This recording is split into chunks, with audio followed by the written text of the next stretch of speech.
Welcome to Zak Cummings here at MMAOddsBreaker. Getting ready to fight Nicolas Dalby coming up here April 10th. UFC Fight Night 86 in Croatia. You just got back from Vegas, spent a little time at Syndicate just because you're helping a buddy move. Is that normal for you during training camp to all of a sudden help one of your friends move cross country? Nah, well, I didn't drive out there with him. I flew out there and waited for him, but it was one of those where just kind of being there for him during him making that transition. Kind of first time him moving away from home. Oh, okay. And stuff. So it was just nice to have he went out there for a fight camp already, so he knew people, but it was one of those kind of help get settled, just see a familiar face for the first few days being away from home type thing. So, and plus it was good for me to get away, get out of the coaching role, just kind of change my mindset. And Yeah. so it was kind of it was a selfish deal, but also kind of helping a friend out too. So you went to Syndicate. Your friend moved to Syndicate. That's why he moved to Vegas to train there. So obviously it's good. You'd have to drive out, sit in a truck for that kind of time. That's a detriment on the body. But what was the training like over at Syndicate? Did you learn a lot while you were there? Because like you said, you got out of the coaching role, and sometimes being a coach, you just keep remembering the stuff you teach your own people, and it's hard to learn something new. Yeah, it was good. The pace was different. It was different drills, it's a different pace of the drills, which help the conditioning. Obviously, Vinny Magalish is there, so anytime I get a chance to roll with someone at that level, you're going to learn something one way or the other. So, just learning little things, also being reminded of things, people, other coaches seeing things from the outside looking in, reminding, just chin down, hands up, stupid little angles, just like little basic things that when you're coaching, you tell people to do, but you don't really pay attention on yourself sometimes. Right. So it's just nice to have someone else kind of play the coach role for me. And so it's just good to kind of hear those things, hear that voice in my head all the time during live rounds and during drills and stuff. But like I said, it was just really nice to kind of change my mindset from the coach role to the athlete role. So what happens when you're at home then? Because you're saying you have coaches, but they're not in your ear all the time when you're back home? Well, I mean, the thing is, like, me and James Krause kind of switch back and forth that coach athlete role. When he has fights coming up, I try to step up more coaching for him. When I fight, he kind of steps up. But we're normally playing off of each other a lot, Right. For that role. So it's kind of hard. That's why we both try to go out somewhere. Like last time I went to Black Zillions, I loved it down there. Yeah. I planned on going back down for this fight, but I had it was just a last-second decision. That's why I went to Syndicate. But, I got a good relationship with John Wood and Vinny Magalish and all those guys. So, it's still good for us to get away and get that role. I know James goes out to Factory X a lot and works with Mark Montoya. So, like we do the best we can with each other and stuff. But it's still nice to get away and kind of get that, right before the fight and stuff. Just kind of to remind yourself of things to tighten everything up. So how's your weight right now? What are you weighing? Traveling sometimes, being on a plane, it keeps your weight a little bit high, and being away from your normal. Here's my Foreman grill. Here's my particular food. Like all of a sudden you're in Vegas and helping your buddy move. You don't get the right food. You got to eat out quite a bit because there's nothing yet in the refrigerator. Yeah, I have a good friend that lives out there, and so I had a place to stay. As soon as I got there, went straight to the grocery store, got everything. Okay. The person I stayed with had nothing but clean stuff in the house, so like there was no junk food in the house at all. Good. It actually helped me really jumpstart, the cut. Just a lot of times having this stuff around my house that when I'm outside of camp is still there. Not that I want to snack on it, but it's there. Like there was nothing in this house but healthy food. So, good. That wasn't too hard. It was good. I went out, got everything I need, prepped all my meals while I was there, so I had plenty of time to do that. Weight's coming down. I think I'm like around 197-ish. Okay. So, which for me is pretty good. I walk around pretty heavy a lot. So, I got 2 weeks and, I'm on course and stuff to hit what I want. My nutritionist is happy with everything. So, okay. We're good. What are you going to weigh, morning of weigh-in? What are you going to wake up at? What weight? I'm normally the morning of weigh-ins around like 6 or 7 over. Okay. Probably. Yeah. If you're 10 over, is it you get a little worried about making weight? It depends on what all I do the night before, because I give myself I hold the weight down to about, or I keep it up until about 24 hours out. So I use that last 24 hours, try to cut as much as I can. So I'll cut some the night before, the rest, whatever I have left the next day. So if it's, if I just depend on the time and I get quite a bit off, or I still have quite a bit, but I feel good, I'll be fine. I normally get most of it off that night, and then wake up and then get whatever's the rest. If I have 10 pounds, and it is just what it is. Yeah, it is what it is. Let's just I'll stand there till I get it off. But I know a lot of guys when they cut weight, they have certain numbers. Like if I wake up 2 pounds over, I can drift until weigh-ins. If I wake up 4 pounds over, I got to spend a hat. Like everyone knows their body. Everyone's a little bit different. And some guys are like, if I hit 10 over, I know I'm going to make weight, but it's going to be a struggle of a day, and I know I'm going to have to really grind out. You don't have that weight number. Oh, I do, but also, this fight's in Croatia, so I have to almost wait till I get there. I'm going a little early, and see just, because I have a huge travel in front of me, and then kind of almost see, I might be a little heavier going into it because it's going to take a little bit before all, all my water weight releases and stuff from that long flight. So I might actually be heavier for this fight or for this weigh-in. I find it really weird that they tell you when you fly, you've got to drink a lot of water because you're so high up, you're going to get dehydrated. But then when you land, you've held all the water. It's so crazy. I'm like, how is this? It doesn't work both ways. So what I'm thinking is if you eat the airplane food with all the salt in it, that retains the water in, and it's not really in your cells, and that kind of dehydrates you, even though you have a bunch of – because the food the airplane gives you the airlines give you is super, super high in sodium. So that's going to keep all the water in. But I have noticed if I don't eat or if I order a special meal, I lie to them and tell, hey, look, I need a vegetarian meal or I need a Muslim meal, and they have to make it especially for me. I don't retain as much water, and I get way more dehydrated on those long flights overseas. What's your experience with that kind of mess? Do you have to drink while on a plane to keep from getting headaches and all that stuff? Do you not eat the whole flight? Like, what do you do? Yeah, well, I mean, I'm normally sodium. I mean, depending on when the flight is, it's towards the week out. So I'm normally going to like 3 gallons of water a day. So I'm really pushing a ton of water in. So I have to drink that water regardless if I'm flying or not. So I try to get my 3 gallons in no matter what. So even on that long flight, I'm doing whatever I can to get that water in to prep my body to cut it all out. So I really get it in, and then I normally try to bring some type of food for my own. Like I'll cook chicken and stuff, and just bring it and just eat it cold. So I'll just throw my backpack in baggies and stuff and just eat that. That way I don't have to eat that the prepared meals and stuff. Because they're so high in sodium, preservatives, all kinds of stuff. So I have to get the water in just to have my body used to having that much water come in, but I really try to stay away from their food.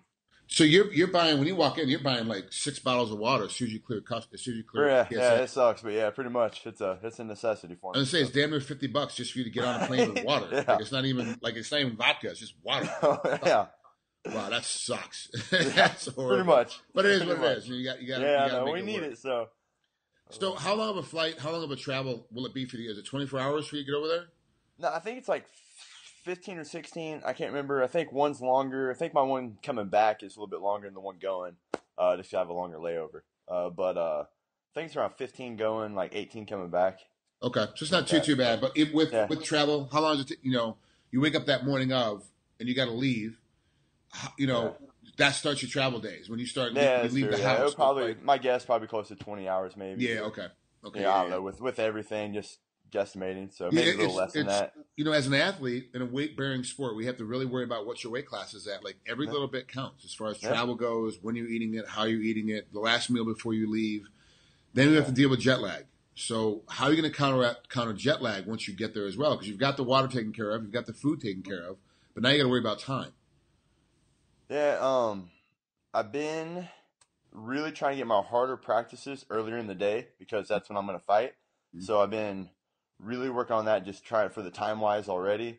And then, honestly, my nutritionist is really good with the whole jet lag stuff, with my food, my sleep. So I'm really, I'm bringing him out to the trip with me. So he'll be there with me, and just whatever he says goes, and I'm just put all my trust and everything with him. So, basically, I just plan on him to coach me through it, and whatever he says, I'll do. And, normally it actually used to be easier to get over jet lag before the drug testing. because you would just take a Xanax or whatever and sleep the whole ride home or whole ride over, wake up and be on time when you got there, or take some caffeine pills or some amphetamine to get up, to get, wake yourself up to get ready for the practice. But now with the drug testing, you can't take anything. Like you're kind of stuck. You're like, hopefully I can some herbal tea, maybe. Like hopefully I can sleep. Like, what am I going to do? So like now it's way harder to travel than it used to be.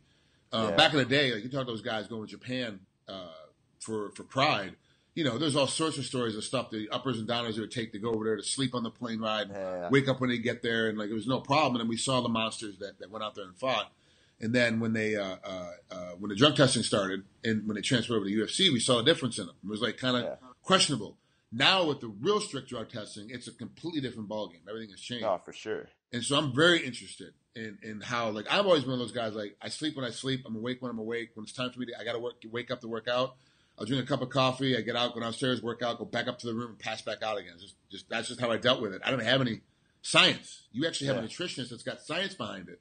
Yeah, I'm hoping. So, do you know what he's going to do? Has he explained to you at all what's going to happen and how he's going to deal with your jet lag? Or not yet.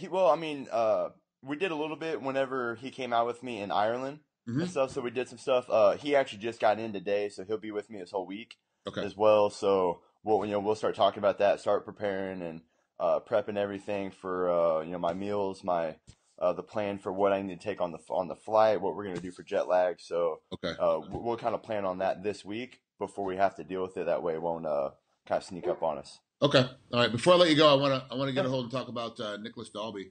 Yeah. You've obviously seen tape on him. You've obviously watched him. What kind of fighter do you see him as? Man, he's one of those that he hasn't lost yet. He's got that arrogance about him still, where he hasn't found the person to beat him yet. Now his last fight was a little bit closer. I think he lost the first 2 rounds.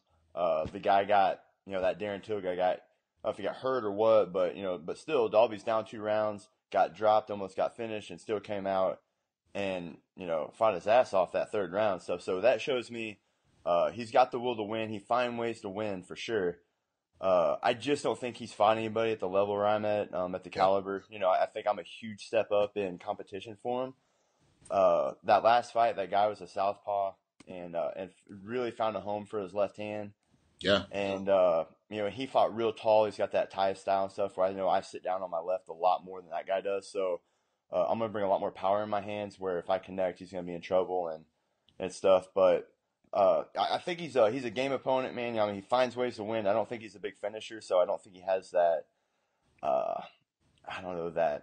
that kill factor, basically. I feel like I can finish a fight on my feet, on the ground.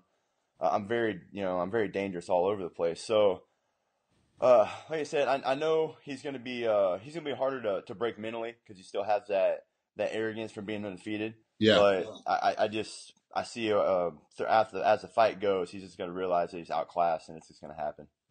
Yeah, and that's one of the things with guys who are undefeated don't really get it. But also too, like it used to be, when the Russians were coming over, it was kind of like, yeah, the guy's 14-1, but he, 14-0 and 14-1, but he's Russian. Like, who's he really fought? Who cares? Yeah. Then we started realizing they're coming over with these records, and they're incredibly good. Like they're amazingly good.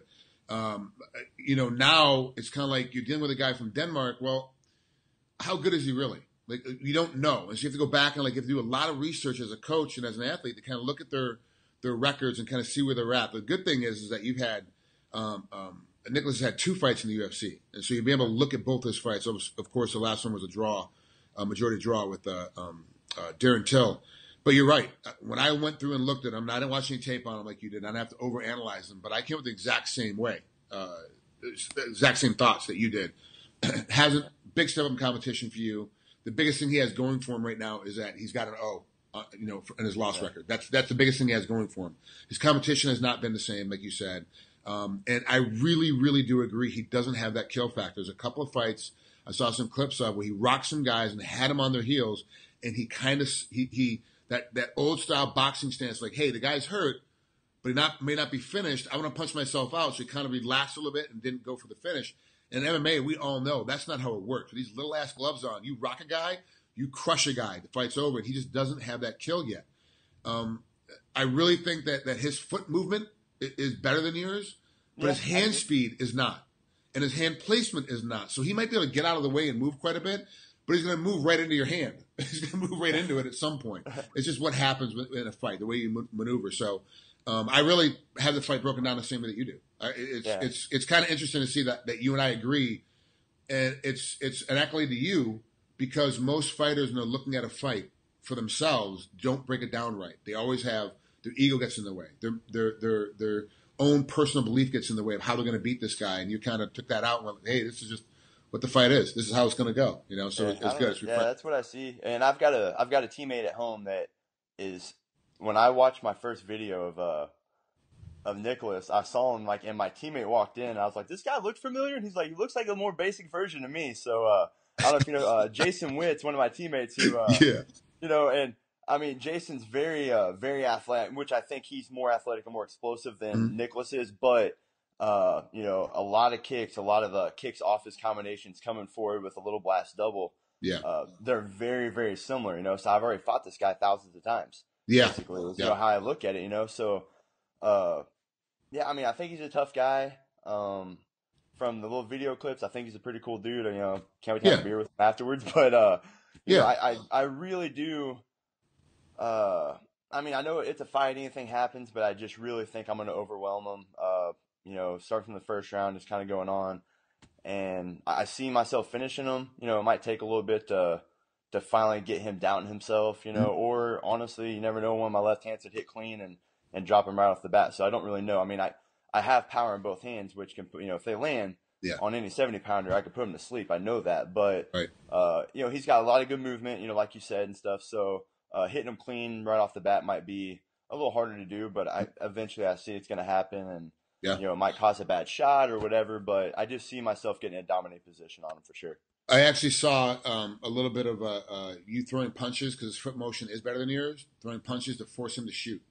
I'm not looking to hit you. I just want you to run into my knee on your way in. So I'm just going to throw punches till you shoot, and I'm on the knee in the face. That's kind of how I saw it breaking down, which is basically the same thing that you just said. Eventually, he's going to run into something hard, and that's just going to happen. So, Zach, thanks so much for coming on here. I appreciate coming out, and good for you helping a friend move out to Vegas and taking that time, too. It's tough during training camp. I mean, who the hell wants to give a bit of himself? When I'm in the middle of a training camp, I want to be selfish. So it was smart, Awesome. Appreciate it, buddy. We'll talk again soon. Hey, have a great thanks, rest Frank. I appreciate everything. Always, brother. Always, man. Talk to you soon. All right. Awesome. You too. Have a good one.